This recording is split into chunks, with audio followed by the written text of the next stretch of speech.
Hey guys, it's Dr. Robotnik64. This is a video for a game called Big Rigs Over the Road Racing. So welcome to my first video of 2014, and what better way to kick off the new year by playing what many people consider to be one of the worst games ever made. Now, I've wanted to make a video of this game for a very long time. In fact, I wanted to make a video of this game pretty much ever since I created this channel, but I never really got around to doing it. But finally, I'm going to be making a video of this game. So this is Big Rigs Over the Road Racing. Basically, it's a racing game where you're racing semi-trailers, or 18-wheelers, or trucks, whatever the heck you want to call them. And the reason this game is widely regarded as being one of the worst video games ever made is because it is extremely broken. Honestly, this is probably one of the most broken games I've ever played in my life. You'll see what I mean in just a minute. So let's go to Custom Race here. So as you can see, you can select your car, or truck, or whatever. So you got 4 different vehicles here. You got Thunder, Mega 1, Thunder Bull, and the Sunrise W12. Once you've selected your truck, you can then select from 5 different tracks. Devil Passage 2, Forgotten Road 1, Night Ride, and Small Town Road. Now here's the thing though. Even though there might be 5 tracks for you to choose from, 2 of them don't work. Night Ride crashes the game, and so does Small Town Road. The company that developed this game, Stellarstone, did release a patch that fixes Night Ride, but it simply replaces Night Ride with a different version of Devil Passage. So anyway, here we are at Forgotten Road 1, so here's the game itself, in some weird light right here. Wow, these are some really detailed environments right here. So let's drive on the bridge right here. And apparently we just fall right through it. So the first thing that's broken in this game, the collision detection. There is basically no collision detection in this game whatsoever. You cannot collide with anything, you just phase right through it. So I come up to this town that we have to apparently race through. Not only are the textures glitchy, but as you can see, I'm just driving right through all the houses. If there's no collision detection in this game, then the houses might as well not even be there. In fact, the town might as well not even be there. And also, I apologize for the random freezes in the game. For some reason, the game was lagging a lot while I was recording this. This is a post-commentary video, in case you haven't realized already. Here's another thing you can do with your truck. Due to the fact that there are pretty much no laws of physics in this game at all, you can scale mountains with ease. Your truck never loses speed when going up a vertical incline, and when you're going down, although your truck appears to gain speed, for some reason the game doesn't think that it does. You also cannot collide with trees, as you just saw right there.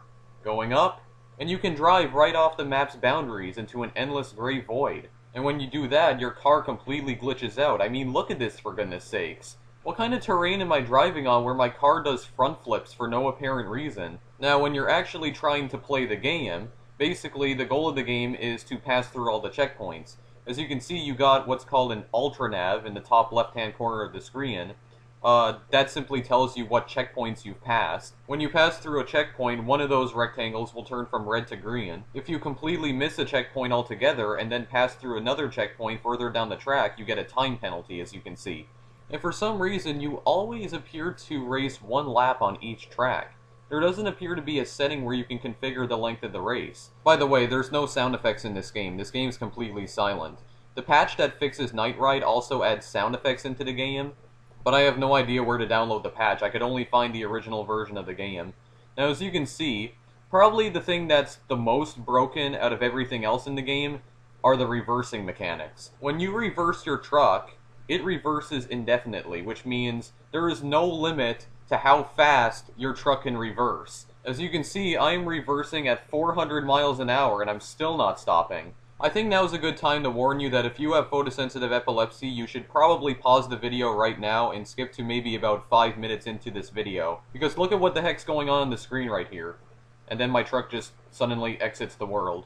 As you can see, we are now at 1300 miles per hour, and I think the truck is actually starting to accelerate and reverse much faster now.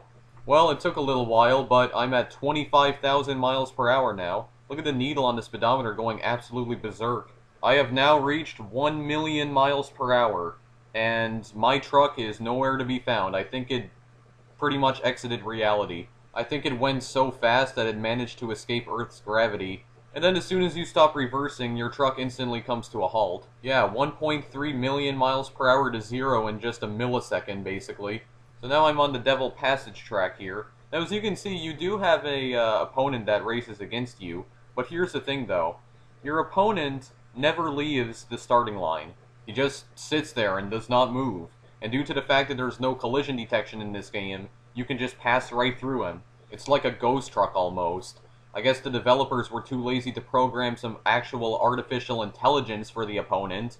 But again, the patch that fixes the Night Ride track and also adds sound effects into the game does fix the opponents. It gives them some actual artificial intelligence. The only thing, though, is that apparently, even though the opponent now has artificial intelligence, the opponent will actually stop before he crosses the finish line. So basically, it's impossible to lose in this game. Yeah, this is an amazing looking racetrack. It just looks like the ground is eating away at the road. Okay, random helicopter that crashed here. I can just pass right through it. Don't really know why that's there, though. Up the mountain we go.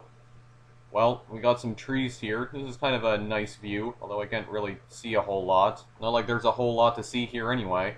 And look at that, that guy over there is still at the starting line, hasn't even moved. I just crashed right through him. Your winner. Okay. Yeah, whenever you complete a race, this will suddenly appear on your screen. A three-handled trophy, yes, three-handled trophy that says, your winner. What baffles me is not the poor grammar, but because of the fact that the trophy is three-handled. Like, why would there be an additional handle there? What's the point of that? Have the developers even seen a trophy before? And then after that, it takes you back to the title screen, so you can do it all over again. Just in case you're wondering, random race down below custom race, what random race is that it just basically drops you into, well, a random race. It just randomly selects the track and randomly selects your vehicle. Okay, most of the track didn't even load here. And what? I won the race already, even though I didn't even start it? Yeah, sometimes that will happen. Occasionally, the game thinks that even though you just started the race, you've already finished the race. It doesn't do that all the time, but from playing the game, I noticed that it'll appear to start doing that after you've completed a single race. So even something as simple as starting a race and finishing a race is broken in this game. Yep, I go back to Forgotten Road 1 and I just started the race and already I get the Your Winner screen. So I think it's safe to say that I pretty much broke the game. Not like it wasn't broken already. Now there are some other things about the game that are kind of misleading. If you pause the game during a race, the option to quit the race says quit to Windows. Now you would think that because it says quit to Windows that it would just exit the game completely. But no, it just takes you back to the title screen. So that can be kind of misleading. And speaking of misleading, this is the cover art for Big Rigs Over the Road Racing. Well, I will admit, the cover art looks pretty cool, but does it depict anything that's actually in the game? No. According to the original packaging of Big Rigs Over the Road Racing, the objective of the game was to safely deliver illegal cargo using your semi-trailer while avoiding the police. Well, I don't see any cargo being carried for at least half the trucks in the game, and I don't see any police anywhere trying to take me down like I'm playing Need for Speed or something. Also, according to the cover art, the game actually has an E rating from the Entertainment Software Rating Board. How? How is it possible that this game even managed to receive a rating at all? Because one of the things that the Entertainment Software Rating Board does when they're rating a game is that they review the game's packaging. And like I said, the game's packaging states that you're carrying illegal cargo while avoiding the police force, even though none of that is actually in the game. What the developers of the game are doing in this scenario is that they're misrepresenting the contents of their game, and they can get fined for that. So how this game managed to receive a rating from the ESRB, I have no idea. And also, I should mention that this game is not new. This game was originally released in 2003, but it's still a terrible game.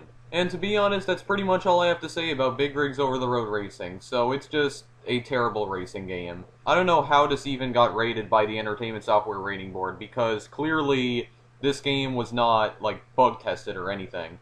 The developers put no effort into this game whatsoever. It just looks absolutely terrible. The graphics are terrible, the physics are terrible, in fact there's pretty much no physics in the game anyway. Everything about this game's terrible. And you know what, I will admit this. This game's not free, but there's pretty much no way to purchase this game anymore. No possible way, because the company that developed this game, Stellarstone, their website basically doesn't exist anymore. In fact, the company pretty much doesn't exist anymore. So yes, I did in fact pirate this game, but honestly, this game is so terrible that, frankly, it deserves to be pirated. And due to the fact that the game is so terrible, I'm not even going to tell you guys where I downloaded it. Google is your friend. Anyway, I think I'm pretty much done for now. I need to get away from this game. Anyway, this is Dr. Robotnik64. Thank you for watching. If you want, feel free to like or favorite this video or subscribe. Also, feel free to follow me on Twitter, check out my Google Plus page as I post alerts about videos I've recently uploaded to both of these places. Links to my Twitter and Google Plus account are in the description of all my videos, including this one. That's it for now, so I'll see you guys in the next video I make. Later!